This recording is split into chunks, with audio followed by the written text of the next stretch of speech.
આપણા યશસ્વી પ્રધાનમંત્રી નરેન્દ્રભાઈ જ્યારે ગુજરાતના મુખ્યમંત્રી હતા ત્યારે અરજદારોને ઓફિસોમાં ધક્કા ના ખાવા પડે અને એમના ઘર આંગણે જ બધી સેવાઓ મળી જાય એ માટે સેવા સેતુ કાર્યક્રમનું આયોજન કરેલું અને આ સેવા સેતુ કાર્યક્રમ છે આજે પણ કાર્યરત છે ને એમાં રાજ્ય સરકારના તમામ વિભાગો અગાઉથી જાહેરાત કરીને એક જ સ્થળે એ બધા વિભાગો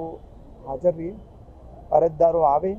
અને જે વિભાગનું કામ હોય એ વિભાગમાં અરજી કરીને એનો તાત્કાલિક તે જ દિવસે એને સેવા મળી જાય એ પ્રકારની આજે પણ આ વ્યવસ્થા ચાલુ છે। એના ભાગરૂપે આજે જામનગર શહેરમાં વોર્ડ નંબર 1 થી 8ના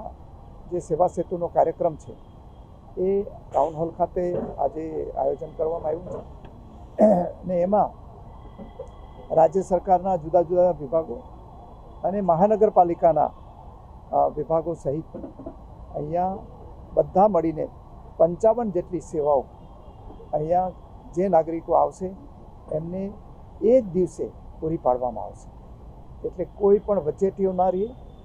કોઈ પણ પ્રકારનું એમાં ડિલે પણ ન થાય અને જે દિવસે અરજી કરે એ જ દિવસે એની સેવાઓ મળી જાય એ પ્રકારનું રાજ્ય સરકારે આયોજન કર્યું છે અને આજે સેંકડોની સંખ્યામાં નાગરિકો એ સેવાઓ જુદી જુદી આધાર કાર્ડ કઢાવવાનું હોય કે આયુષ્યમાન કાર્ડ હોય, બેંકમાંથી લોન લેવાની હોય કે પછી વીજળીનું કનેક્શન લેવાનું હોય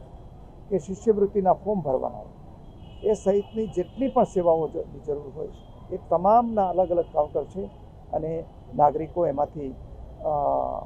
પોતાની સેવાઓ મેળવશે। આ સુંદર આયોજન કરવા માટે મહાનગરપાલિકાના બધા જ પદાધિકારીઓ, અધિકારીઓ અને જિલ્લાના વહીવટી તંત્રને હું એના માટે અભિનંદન આપું છું।